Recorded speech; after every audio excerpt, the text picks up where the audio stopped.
Hi everyone, thanks for coming back. This is Jace and I'm Yin Ling.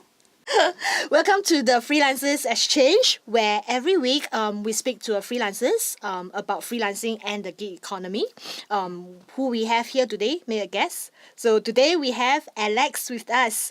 Alex is actually one of the few, veteran film music composer in Singapore. I would say most of the local film was done through him, or he's involved in some way. He composed for international films like The Maid, as well as The Bait. So probably you're familiar with them as well. So hi Alex. Hi, Alex. Hello, hi everyone. Thanks for joining us today. Yes. Maybe you'd like to quickly introduce yourself to our audience here. Yes, I'm Alex. I'm a film composer, music producer, and pianist. And so far, I've scored 19 feature films. I'm currently doing three at the moment. Hopefully that will go well by the end of this year. Yes, and yeah, that's what I am. Great, thank you. So just now you mentioned you're working on three local film currently. So roughly when will we be able to see the film out in the theatre? I think the first one is you will see A Simple Wedding. Um, it will be shown, I think it's the July period. So we are all rushing for the deadline at the moment. So, yeah. Just out of curiosity, how long does it actually take to score a film? Like, do they get you in right at pre-production, or is it after the film has been shot? Depends on the project. Depends on, of course, the director or producer. I would prefer to be in as early as possible, and we all know sometimes a film may take some years to produce. So, but it is always good to get a composer in the very beginning, because I will have like certain ideas, while talking to the director or producer. And of course, certain things may change along the whole production process.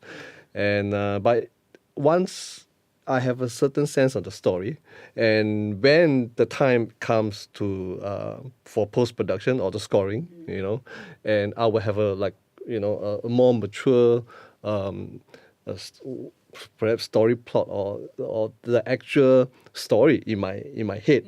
And so that is very important for me. If not, most of the time, unfortunately, I come in at a point whereby filmmakers or producers come to the post-production stage, and then they think, oh, who should we get to score, No music to put in. And the difference is this: because the producers and filmmaker has been working on it for like maybe half a year, 1 year, or 2 years or more, they have a very strong sense of the story. But for people like us who come in like at the end, almost at the end of the process, we struggle, to firstly find the so what's going on? It's like suddenly I'm parachuting down on a war zone. Everyone is doing their own thing, but so what am I supposed to do? So I'm trying to find the bearing, trying to find, and of course this will eat into the production, the scoring time. So to answer your question, preferably I will prefer 6 to 8 weeks to score, because the first 2 weeks is actually trying to understand. So it's not only just like creatively, Yes. like creative side of it. You have to understand the team as well. Yes. And What's going on, because the music is actually saying, it's actually telling a story, and sometimes it can either go with what's on screen, or even more importantly, goes to say something which cannot be perhaps acted out, or told by the dialogue. Yeah, yeah. I mean, just follow up with Yeling's questions, right? So roughly, as filmmakers, when we actually allocate our production budget, say for a feature film, right? Roughly, what is the percentage that we should allocate for this audio post productions to be safe? You know, is it like a percentage of the film that we have to allocate right at the beginning? Or because I know a lot of the filmmakers actually, you know, like what you mentioned, right, kind of, you know, feel that, okay, I can deal with this at the last part. But then by the time they come to it, probably they will say, oh no, you know, I have bust my budget and things like that. So to be safe in terms of allocations, right? So how much do you think would be considered as a good enough budget, right, for a decent audio works to be done on a feature film? I would say if we include, of course, the sound design as well as the entire audio post, then it would be safe to say that probably, of course, depending on the whether it's a low budget, no budget, you know, or medium or high budget film. So as I think the lowest minimum is perhaps somewhere 50 to 80,000 for the entire audio post, and this is really really low, you know. And but if you like most films, even the low budget ones, will need some kind of ensemble or scoring or this kind of things. If you want the production quality to be good, you know, of course. So then, of course, if with that kind of thought, you will need probably around 100, 120. Because you're paying for musicians, not just, you know, like a composer or, you know, sound designer or sound engineer, you know, to recording and yes, everything, yes, right? just the recording. You're talking about, you know, a team of between 20 to 30 people, you know. So if you think about that size of people, and their budget is actually not a lot. Yeah. Did I answer the question? Yes, you did, Okay. you did. Yeah. So generally, you would think it should be around at least 10 to 15% of your production budget. For the whole audio, lah. Yeah. If for music, I would say that it's safe to say around, in terms of percentage, maybe 1 to 2% of the whole entire budget. So, but that's normally the composer fee. So that's why generally in Hollywood or even other places in Asia, I talked to some Hong Kong producers before, you know, so they asked, you know, what was like the highest budget for audio? I mean, for music that you work with. Oh, I say around 150,000. Oh, okay, that's not a lot. I was like, oh, really? Maybe that's the difference, differentiating factor. No, but because if you're talking about engaging ensemble, you know, so it is that kind of amount, everything add on together, lah, you know, so yeah. So Alex, you've actually been doing this for like, let's just say quite a few years lah. But back then, what made you go into this line? Was this like your first choice of what you're gonna do, like, you know, when you're growing up or even in school, let's say that from that time, was it like, oh, I want to be a music composer, I want to be an audio engineer, or was that something that you grew into? It was something I grew into. I started out wanting to become a music producer. That is to produce music albums for bands, you know, for artists, you know, for musicians, you know, that kind of thing. Yeah, because I was inspired by somebody, I think when I was a teenager, 14 or 15 years old, and then I saw this South African music producer. I said, wow, long hair, so cool, you know, can play piano, you know, and then produce our albums, you know, and then I went to the studio, then my eyes was like, oh man, I can live here, you know, this is my home, you know, with all the analog equipment, you know. In the past, it was the 24-inch thing, it was, and the tape, and it sounds really, really good, you know. And of course, at that point, I wanted to become a music producer. And in 2001, in 1999, I studied music production, you know. And of course, in 2001, I decided, okay, you know, let's do this, you know. So I had some partners at that point in time, and we set up a company, and we wanted to do music production and maybe TV commercials, you know, so 30-second jingles and all that kind of thing. So it was just 3 very passionate people, you know, but it didn't work out. So, but in any case, during 2001, okay, how I went into this was in 2001. Somebody approached me, a friend of one of my partners. He asked, "Can anybody arrange this opening sequence of the film?" You know, so it was Wonder Kicking. All the music is already done. It was by, I think, Kevin Matthews was the one who did it, and then so I took his team, you know, and they just want some arrangement. It was like 2 or 3 minutes of it in the very beginning. So okay, I arranged something, you know. I let the music supervisor here to listen to it, and the music supervisor was Joe Ng, you know, which later on we collaborated on many projects. So, but they heard it, they like it, you know, that kind of thing. So, and I never hear from them for a few years.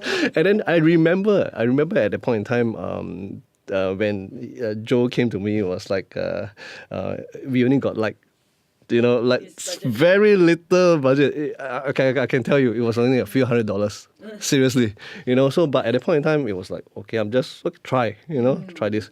So, did them a favor. They like it, and then 2 years later, Joe came back, you know, and then said, "Hey, can you compose music for TV drama?" And just prior before this, I had a huge learning curve by doing a National Geographic documentary. So nobody taught me anything. I have never done composition, as in composing for screen. And at that point, and that was in 2003. If you know what technology was back then at the time, it was terrible. You know, everything was slow, and I had huge problems. But you know, that particular project, literally, I have all the learning curve. I learned a lot of things from making mistakes, you know. So by the time Joe came to me, it was like, yeah, I can do it. You know, I was quite confident because I already been through a nightmare. Yeah. You know, so yeah, and we did it, and it was Calvin Tong who was doing that TV series. So after that, Calvin decided, okay, he wants to make his second feature. Yeah. You know, his first feature was Eating Air. So he said, okay, I want to do another feature called The Maid. You know, it's a horror movie. Yeah. So most of the team members, I know, we were like first time doing, you know, I mean, it was first time doing a TV series, and then we went on to The Maid, which was the first time for everyone as well. So we did our best, you know, we really push, you know, giving 300% of our time, effort, and everything. So, and I think it turned out well, you know, for The Maid, and subsequent wise, you know. So that's how I got into it, actually. But I realized something when I was doing the National Geographic, you know. Why I wanted to do this was, while I was doing it, it's like suddenly I get some kind of satisfaction, you know, when the music sort of sync and lock with the picture and it becomes one. It's very hard for me to describe that, you know. It's like a satisfaction as well. It's a kick, you know. To me, it's like, oh man, this works, you know, that kind of thing. So, and then I realized, okay, as much as I like to produce music album, this is different, you know. It's like, you know, I can stay up all night to do this. So that's why I'm doing it now, you know. So never look back ever since. Never, yeah. At that point in time when you're deciding to go into, you know, how should I say, would you consider yourself as a freelancer back then when you start this whole thing? Yeah, it probably wasn't really a choice at that time because I told you, you know, it didn't work out. So I have to do it on my own, you know. So, like, I mean, unfortunately, creatives, you know, are not really good business people, you know. And if we are, I mean, that is very good. You know, but most of us, honestly, are not. You know, we rather, you know, look at something nice. I just want to do my craft. Yes, I just want to do my craft rather than look at numbers. Yeah. You know, but honestly, we can't separate the two. Especially if you're a freelancer, because you live by a project basis. You know, you get paid by projects. So, which means if you are not doing anything for 6 months, you are not getting anything for 6 months.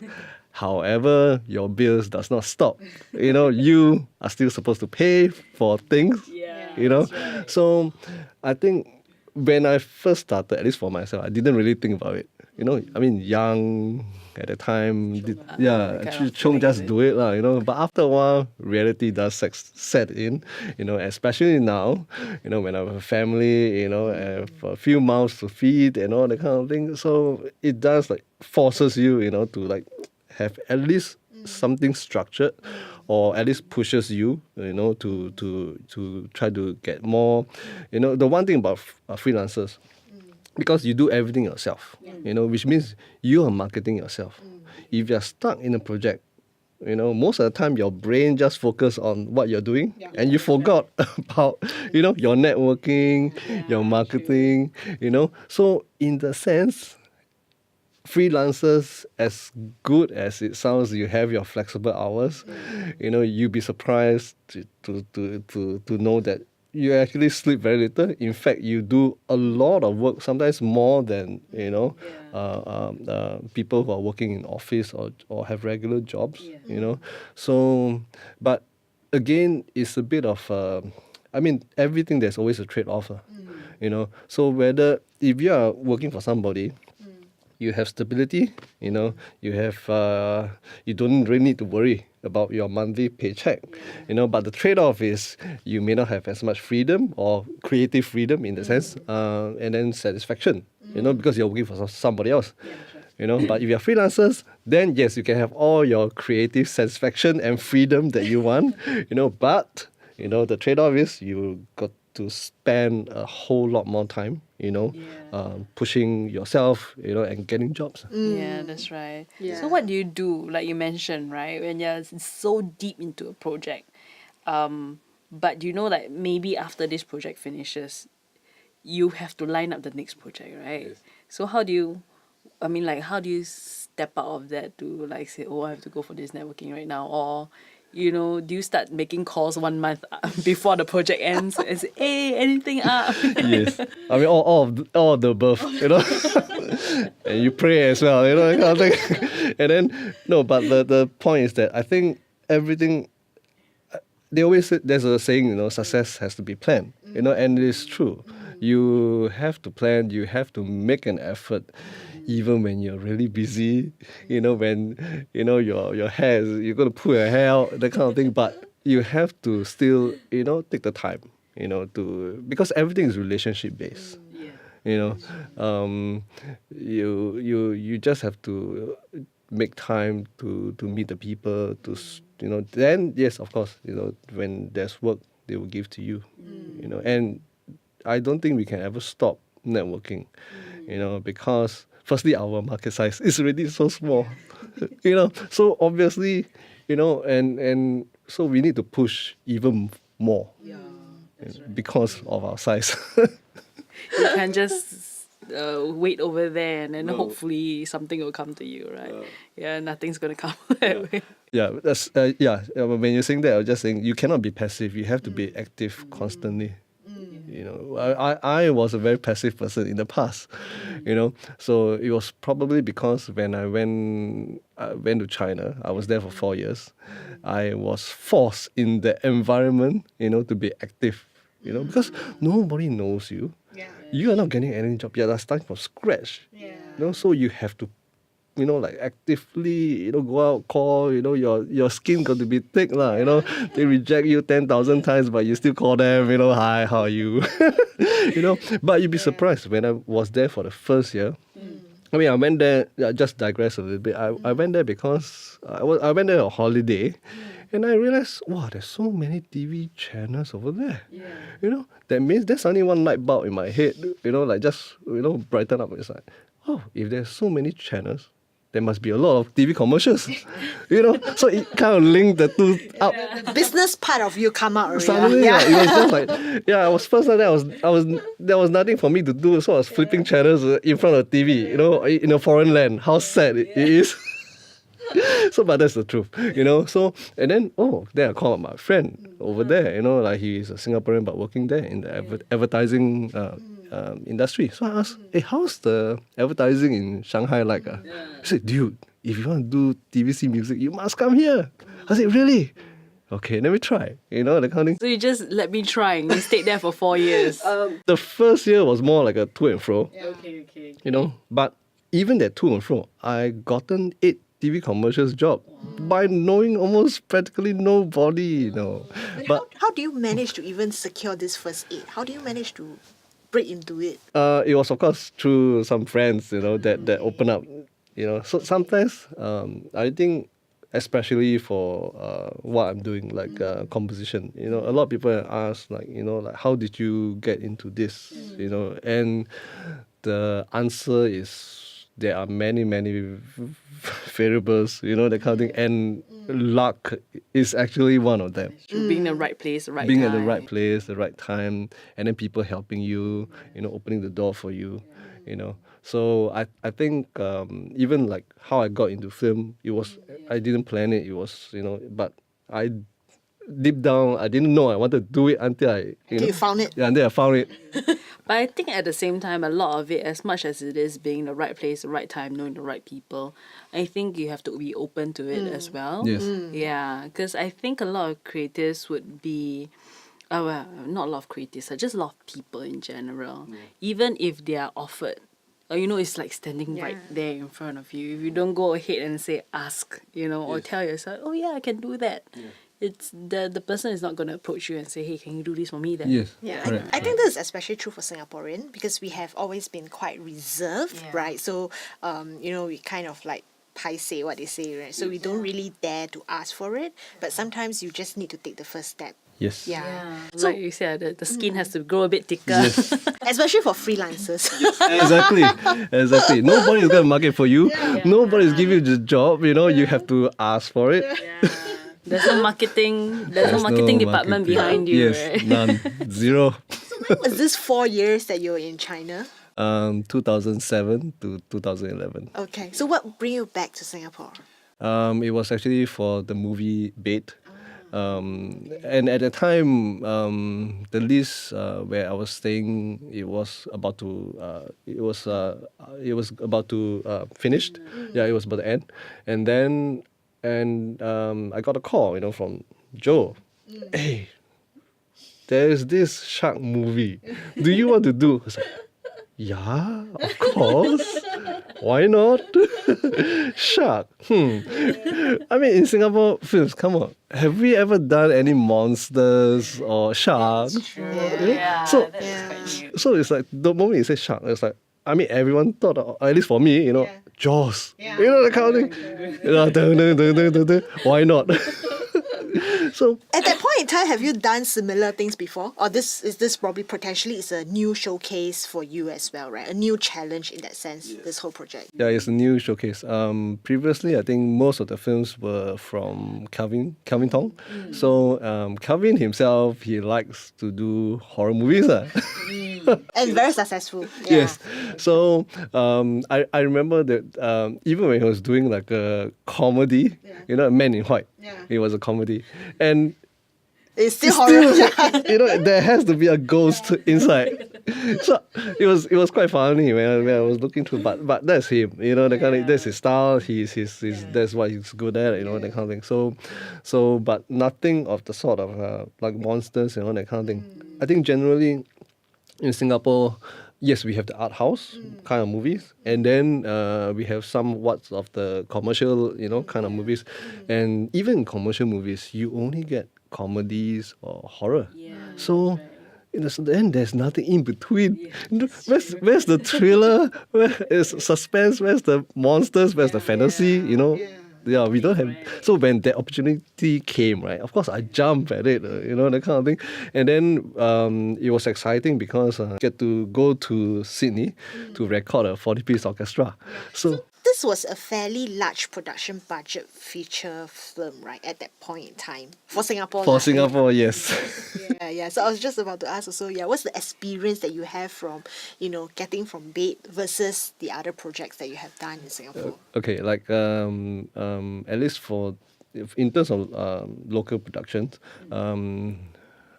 what we call mock-up or demo, you know, that means using the computer music samples or sounds, you know, to actually that purpose is to just show the director, or producer how the music would sound like, for the scene, but because our budget is relatively not that high, so we end up using mock-ups or demos.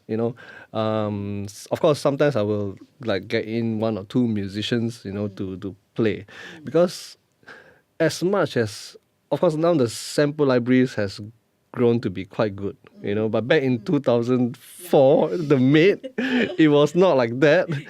I remember I was trying frantically, to make the violin sound real, and then I spent like hours, like 3 or 4 hours on just a 2-minute or 3-minute thing, trying to make it sound real, and then the violinist came, less than 5 minutes, got it right. So I was like, this is a waste of time, and come on, one violinist, it's not expensive, to get the person to come and play, and so that's my of course, over the years, even now, as much as the samples are better, but still, when you have a live person playing, nothing beats. And in terms of, there's something special, about a live player. You can have all kinds of theories, but I think it's the energy that comes out from them, because music is supposed to be performed, so there's something special when somebody's playing live, versus your mock-up samples. And then it's easy when you watch it with the visual. Somehow you get connected to the visual. This is the special thing, which I find that not many producers or directors, they understand. So unless we are doing something like, the movie Tron Legacy, Daft Punk and all that kind of thing. So unless we are doing that kind of a science fiction, there's a different type. yes, MIDI samples, even they use orchestra to perform as well. So that's why I think it drives me, to want to push for like the recording of live musicians for films, because I think if you have the kind of quality over any of your visual, right, the whole production quality just goes up. And then even for the audience, when they watch it, they can easily connect to it. Yeah, so this is something which I'm very sure, and however, we are still going to it. Anybody in the film industry, please take notes. Please set aside your budget first before you start. Yeah. So we know recently you went back to school. Was it the experience of BAIT brought you back to went school? overseas, right? Again, recently. 2016, September 2016 to last year's November, about a year. I was doing my master's in film scoring in Dublin, Ireland. So yes, the experience of BAIT, after that experience, and actually more like when we were doing BAIT, I have the, what do you call it, I have the full team at my disposal to go and study, because I have never studied film music composition, which means everything that I've done is based on my knowledge at a point in time. I did study, of course, classical music, piano, and all the theory and the kind of thing. So it was able to sustain me, of course, for a while. And then but like anything, you want to grow and you want to be good at it if you are serious, So I want to master my craft. And in between the time, of course, from the Maid until last year, I kept reading books, I Self-studying, basically. Self-study, self-taught, YouTube, and whatever I can find online, there wasn't really anybody that can help me in this, because in Singapore, you don't have many people doing this, so there was nobody I can ask for advice. And I am very sure that for this kind of craft and all, if you want to learn it properly, you have to learn from somebody who has either a master what they do, so which is a master apprentice thing, so, or study So, and again, we don't have film music school or anything like this. So seriously, and after a while, I get frustrated, because it's like, I try to, with every movie, of course, I try to, do something different, try out Better. certain things, hopefully the director doesn't fire me or anything, for trying weird things, but thankfully, none. Yeah, but the point is, I wanted to grow. And I feel that I reached a ceiling. And then, the only way is to go for further studies. And I'm glad I did it. Yeah, so just now you mentioned as a freelancer it's difficult to take time out for yourself as well. But then you were away studying for 9 months. How do you actually handle, your clients, for example? So do you tell them, I'm on 9-month leave, so you cannot look for me? Or how do you juggle this, in terms of running your freelance business, but yet, still take time off to actually upgrade yourself?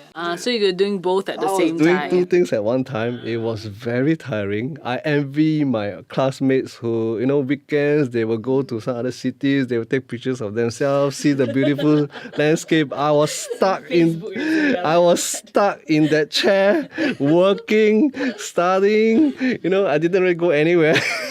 Was there any plan for you though? Like, because I think a lot of freelancers or even I think just working professionals lah. Let's not just talk about freelancers. That hesitance of going to upgrade themselves. Most likely they do want to.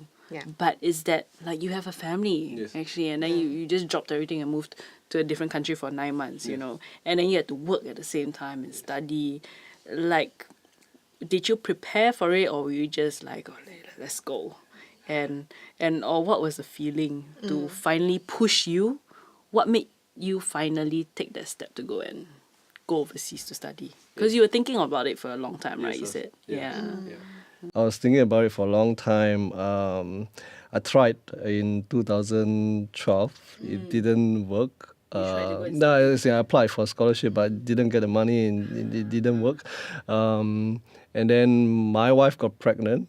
So of course delayed again, And then 2015, I had this thought, So, and then but I still kind of,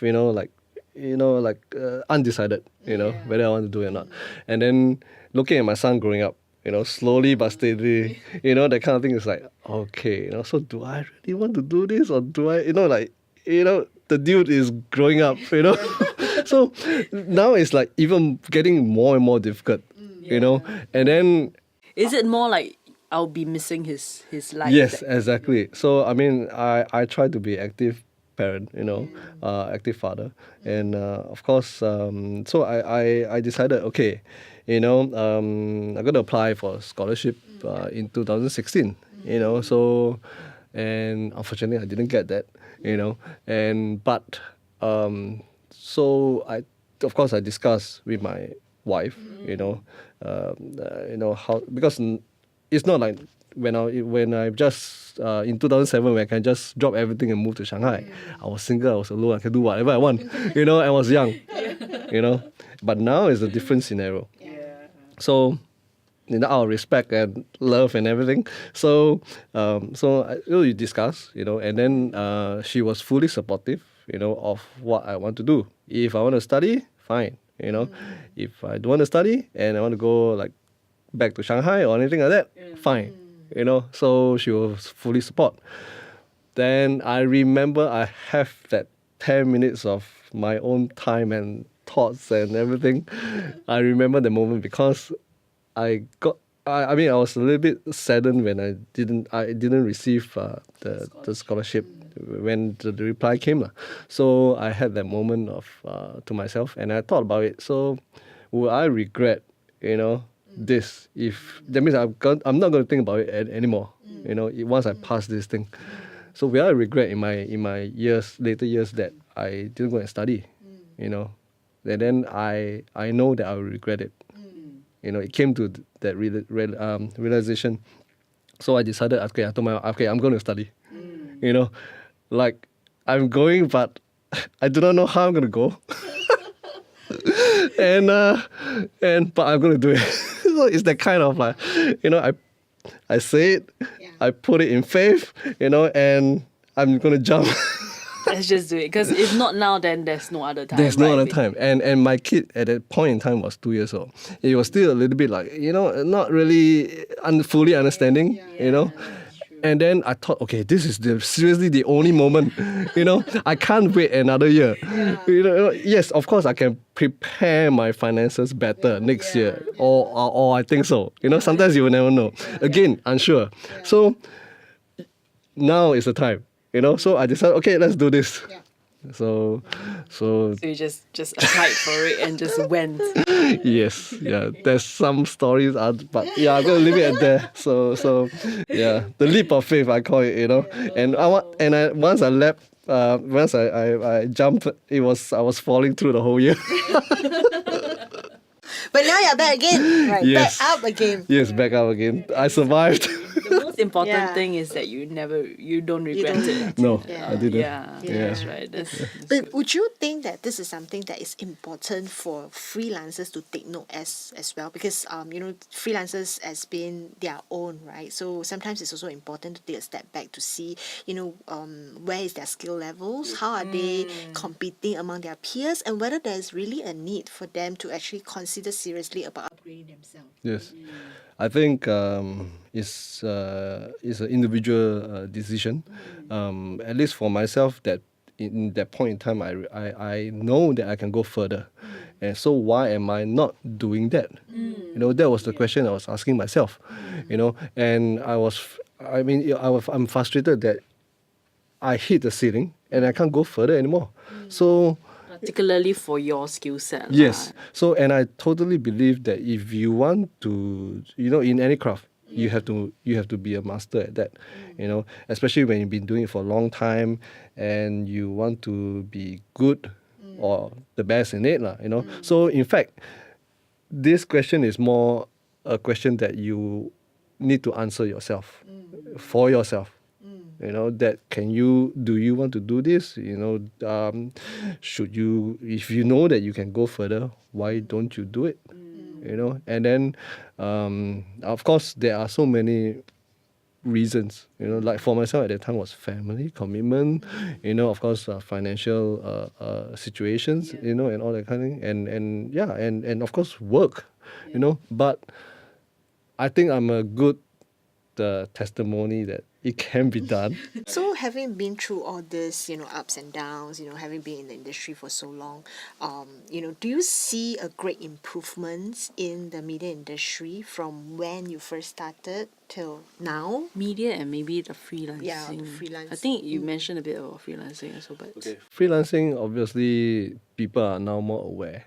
Of course, with is it IMD? IMD now. With the system that they want to put in place, is of course more beneficial, and help to protect the freelancers, because a lot of companies does not really are not fully aware, that freelancers, they need to be paid on time.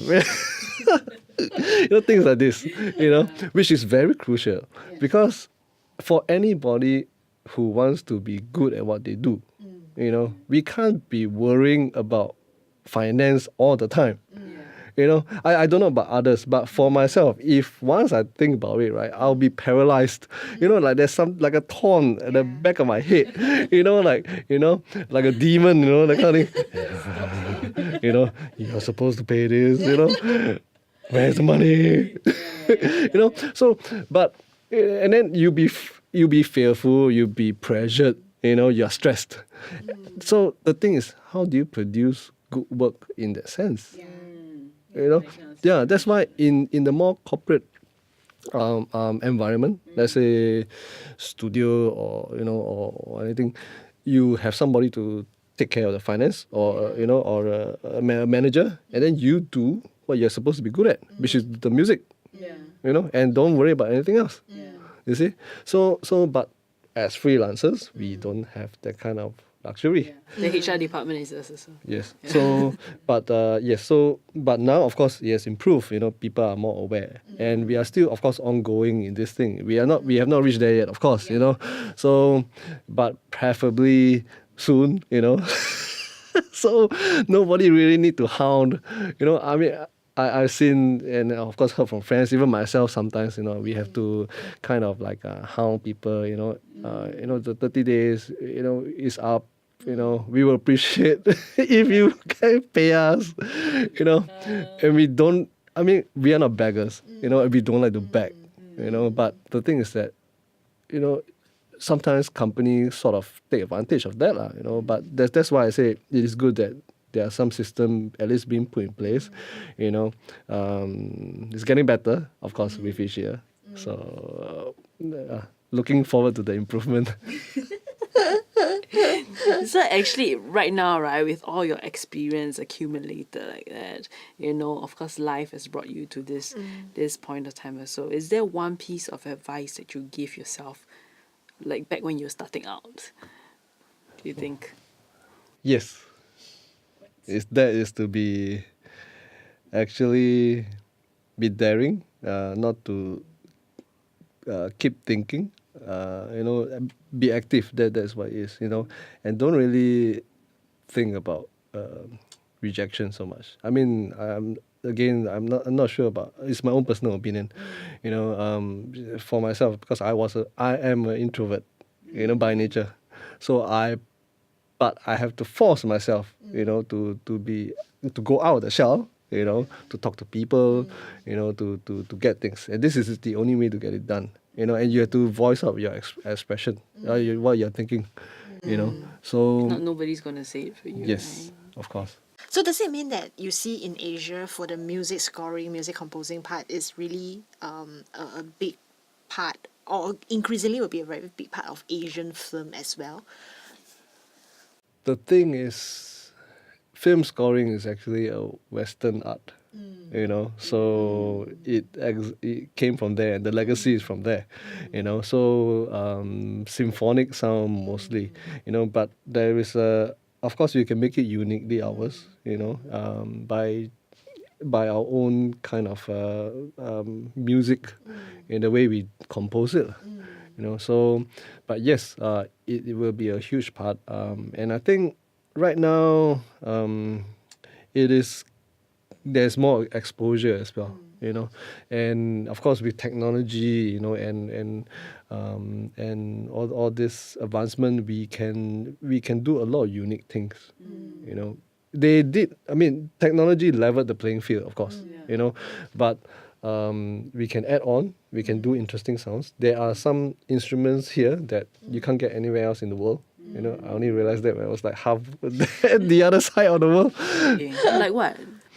Like even the angklong, and like a lot of Those very kalimba, those Asians, Asian Asians sounds. musical Yes. instruments. Yes, Yeah. but it's the way we play it. Sometimes sometimes we criticize, the music sounds China. But to them, it doesn't sound like that, no? To them, they sound, wow, it's nice, it's exotic. It's, So before we end off, just one last question, right? So what is the advice that you would give to a freelancer today? Oh, okay. today. Of today. I mean, what is that one piece of advice that you think is the most valuable to a freelancer who's going to start their freelance career today? Yeah, because you gave one to your younger self. Yes. Just now. Yeah, How okay. about? I think the most important is always be open, know what you're getting into, and of course, let rejection be something that spur you forward, not be hurt by it, and be brave, yes, and move forward all the time. Yeah, I think most important is that we can't stop moving forward. We just have to keep on going. We have to keep on doing, and then we will get better at what we do, lah. So, and I think as someone who just wants start to freelance, we kept thinking, we would think that, if we do this, we expect like, that kind of quality, but it doesn't get there. You won't get there that I mean, immediately. You know, it will take you time. You need to learn. You know, whether from you'll be better if you can learn from someone, of course. You know, so but if you want to do it on your own, can. But you must be realistic about things. You know, and of course plan. I think that's the most important. Plan. Yeah. Great, that's good advice. So thank you so much, Alex, for coming down, taking the time out for us today. You know, it's very good hearing your experience, especially from a veteran in the media industry. Thank you. I think for both other veterans and also the new freelancers coming out, and of course non-freelancers, the client side of it, I think is a very interesting aspect to hear, and also of your music background, because I don't think there are a lot of people in this particular niche in Yeah. Singapore. So Yeah. thank you so much for sharing your experience with us. Yeah. Okay, thank you to all viewers for tuning in for another episode of Freelance Exchange. Subscribe to our YouTube and leave a comment because we want to hear from you. So follow us on Creatives at Work on Facebook and Instagram, and join us for next time for another brand new episode of Freelance Exchange. Until then, bye. Bye. Have an awesome week. See you.